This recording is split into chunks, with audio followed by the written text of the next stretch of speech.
ఒకని ప్రవర్తనను బట్టి వాని క్రియల ఫలము చొప్పున ప్రతీకారము చేయుటకు యెహోవా అను నేను హృదయమును పరిశోధించువాడను, అంతరింద్రియములను పరీక్షించువాడను.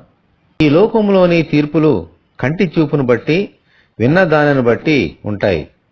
ఈ కారణాన్ని బట్టి అనేకసార్లు దోషులు నిర్దోషులుగాను, నిర్దోషులు దోషులుగాను తీర్పు తీర్చబడుతున్నారు.